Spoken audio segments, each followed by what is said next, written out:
Every decision we make is made emotionally. We then justify it pragmatically. And if you don't get the emotional connection first, you'll lose. How many of you have been to Disneyland? Stop me if I tell a fib. If I lie, just stop me. You tell your kids 3 weeks before that you're going to go to Disneyland.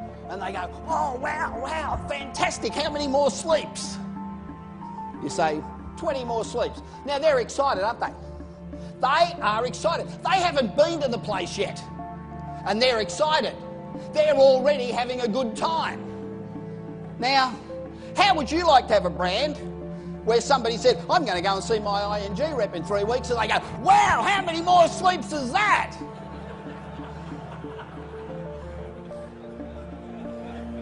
Why isn't it happening? If you pick up this morning's paper or watch most ads on television or listen to the drivel they throw at you on radio, there's very little emotional connection.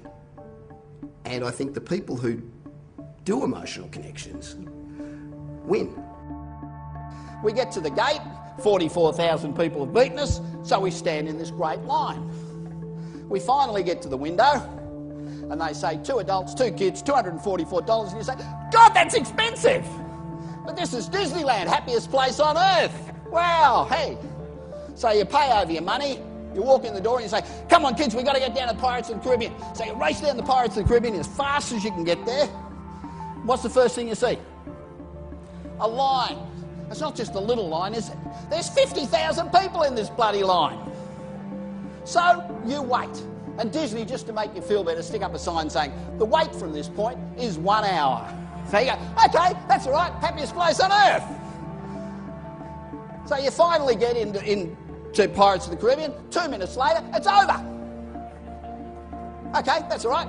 Race down to the next ride. What's the first thing you see? A line. You stand in the line. You know, the average person who goes to Disneyland stands in a line for 6 hours and 20 minutes. 6 hours and 20 minutes standing in a bloody line.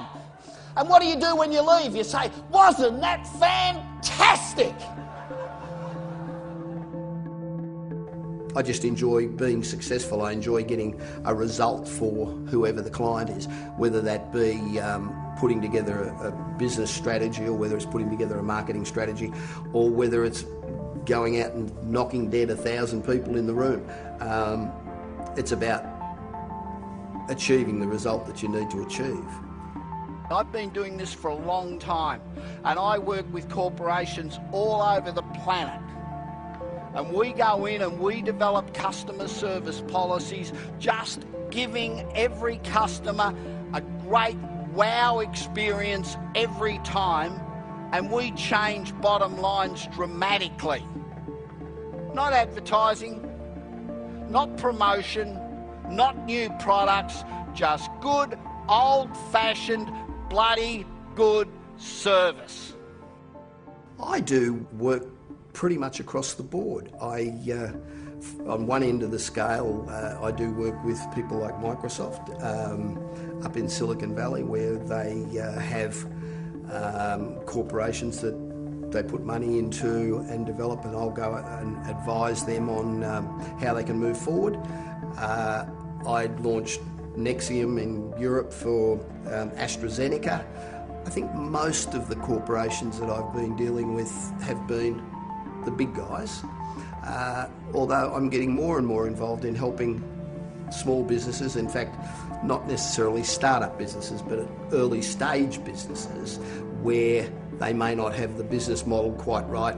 They haven't determined what their business and marketing strategy should be. Bob Pritchard has helped people like companies like American Express, Coca-Cola, to realise business potential.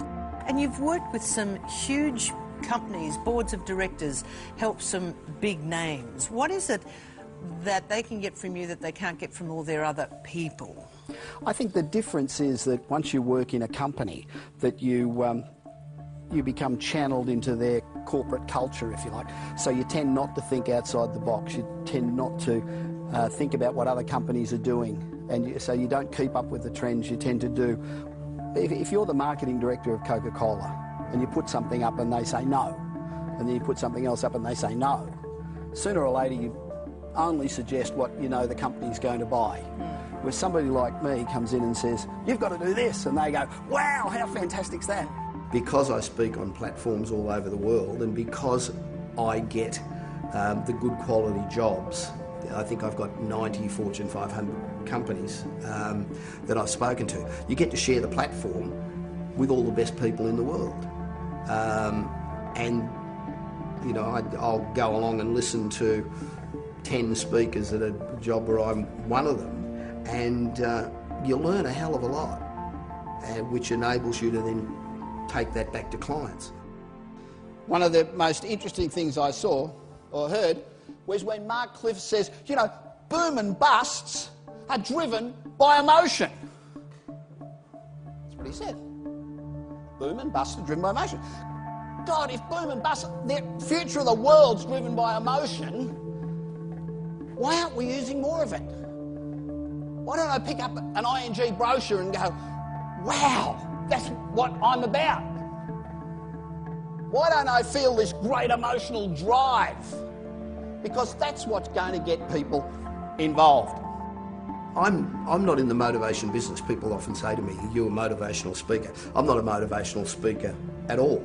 I'm a person who gets across a whole bunch of information that is as simple as I can make it so that they can walk out and implement it tomorrow, so that you don't get back to the office and say, geez, what do I do now? It's information that's practical, logical, you can implement tomorrow. And hopefully it's entertaining and motivating. This world is full of good people, and if you want to be the best, you have to put in the yards. And there's no shortcut to success. Hard work, hard work, hard work. They're the three keys.